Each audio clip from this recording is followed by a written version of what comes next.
नमस्कार दिव्य सज्जनों, बहुत प्यारी सी कविता हास्य कवि सुरेंद्र शर्मा जी की, जिसका शीर्षक है कान्हा से द्वारिकाधीश तक। कान्हा से द्वारिकाधीश तक। इस कविता में कृष्ण और राधा के प्रेम और उनके वियोग के बारे में जो पंक्तियां हैं उनके बारे में लिखा गया है। अपने अंदाज में इसे पेश करने की कोशिश कर रहा हूं। आपको अच्छी लगे तो शेयर कीजिएगा, कमेंट कीजिएगा। Thank you very much. शीर्षक है कान्हा से द्वारिकाधीश तक। कृष्ण राधा से अलग हुए थे वृंदावन से, उसके बाद उनसे नहीं मिले। कृष्ण के दो चरित्र बताए गए हैं। जो चरित्र प्रेम से जुड़ा हुआ है वो कान्हा कहलाया गया, और जो चरित्र युद्ध से जुड़ा हुआ है वो द्वारिकाधीश कहलाया गया।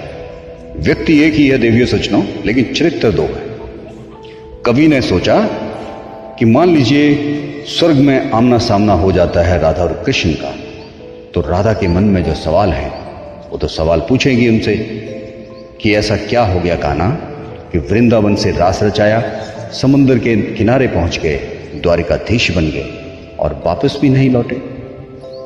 और इस मुल्क में देवियों सज्जनों, प्यार का अगर सबसे बड़ा नाम आता है तो राधा और कृष्ण का आता है। मेरा ये मानना है कि हमारे देश में वैलेंटाइन डे उस दिन मनाना चाहिए जिस दिन कृष्ण का जन्म हुआ था, क्योंकि उनसे बेहतर व्यक्ति हम तलाश नहीं कर सकते इस कार्य के लिए, जो कान्हा और द्वारिकाधीश का किरदार व्याख्यान कर सके। स्वर्ग में विचरण करते हुए अचानक आमने सामने आ गए राधा कृष्ण। स्वर्ग में विचरण करते हुए अचानक आमने सामने आ गए राधा कृष्ण। विचलित से कृष्ण और प्रसन्नचित सी राधा। गौर फरमाइएगा, विचलित से कृष्ण और प्रसन्नचित सी राधा। कृष्ण जी इसलिए विचलित थे क्योंकि प्रेम से अलग होकर गए थे, और राधा जी इसलिए प्रसन्नचित थी क्योंकि प्रेम में डूबी हुई थी। गौर फरमाइएगा, प्रेम से अलग होना कृष्ण थे और प्रेम में डूबे रहना राधा थी, जो आज भी है। विचलित से कृष्ण और प्रसन्नचित सी राधा। राधा मुस्कुराई, कृष्ण सक पकाए। इससे पहले कि कृष्ण कुछ बोलते, राधा बोल उठी। राधा बोल उठी, कैसे हो द्वारिकाधीश, कैसे हो द्वारिकाधीश। जो राधा बचपन से उन्हें कान्हा कान्हा बुलाती थी। और देवियों सज्जनों, आप अपने बेटे को बचपन से अगर पप्पू बुलाते हैं और अचानक उसके असली नाम से बुलाओगे तो बेटे को लगेगा कि पापा नाराज है, उन्होंने आज मुझे प्यार वाले नाम से नहीं बुलाया। उसी तरह कृष्ण का भी यही प्रतिक्रिया रही कि जो राधा उन्हें कान्हा कान्हा बुलाती थी, अचानक उनके मुख से द्वारिकाधीश का संबोधन कृष्ण को अंदर तक चीर के रख गया। इससे पहले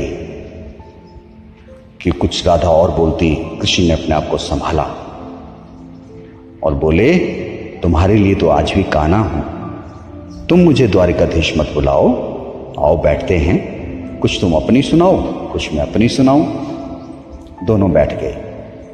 कृष्ण बोले, सच कहूं राधा, जब भी तुम्हारी याद आती थी इन आंखों से आंसुओं की बूंदें निकल आती थी। सच कहूं राधा, जब भी तुम्हारी याद आती थी इन आंखों से आंसुओं की बूंदें निकल आती थी।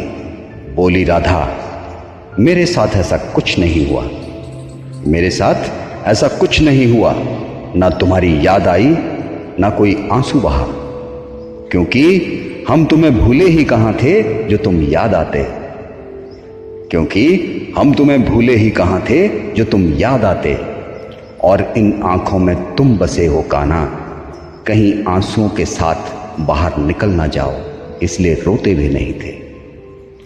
इन आंखों में तुम बसे हो कान्हा, कहीं आंसुओं के साथ बाहर निकल ना जाओ, इसलिए रोते भी नहीं थे। राधा बोली, अगर सुन सको तो कुछ ऐसे वाक्य सुनाऊं, कुछ ऐसी बात सुनाऊं। बोली, जानते हो कृष्ण, इस तरक्की में तुम कितने पिछड़ गए। कान्हा से द्वारिकाधीश बनने में तुमने क्या खोया है, क्या पाया है, इसका आईना दिखाऊं। तुम इतने पिछड़ गए कि यमुना के मीठे पानी में जिंदगी शुरू की और समंदर के खारे पानी पर सिमट गए। यमुना के मीठे पानी से जिंदगी शुरू की और समंदर के खारे पानी पर सिमट गए और एक उंगली पर चलने वाले सुदर्शन चक्र पर भरोसा कर लिया और 10 उंगलियों पर बजने वाली बांसुरी भूल गए। एक उंगली पर चलने वाले सुदर्शन चक्र पर भरोसा किया और 10 उंगलियों से बजने वाली बांसुरी भूल गए हैं। जब तुम प्रेम से जुड़े हुए थे कान्हा, तो जो उंगली गोवर्धन पर्वत उठाकर लोगों को नाश से विनाश से बचाती थी, जब तुम प्रेम से अलग हुए वही उंगली क्या क्या रंग दिखाने लगी। सुदर्शन चक्र उठाकर विनाश के काम आने लगी। सुदर्शन चक्र उठाकर विनाश के काम आने लगी। जब तुम प्रेम से जुड़े हुए थे तो तुम विकास करते थे, जब तुम प्रेम से अलग हुए तो तुम विनाश करने लगे। और कृष्ण, बताऊं तुम्हें कृष्ण और द्वारिकाधीश के बीच में अंतर क्या है? तुम्हें बताऊं द्वारिकाधीश और कान्हा के बीच में अंतर क्या है? अगर तुम कान्हा होते तो तुम सुदामा के घर जाते, सुदामा तुम्हारे घर नहीं आता। तुम कान्हा होते तो तुम सुदामा के घर जाते, सुदामा तुम्हारे घर नहीं आते। और देवियों सज्जनों, जिन बातों के लिए कविता लिखी गई है वो कविता का अगला भाग अगले फ्री स्टाइल में आपको पेश करने की कोशिश करूंगा। Thank you very much.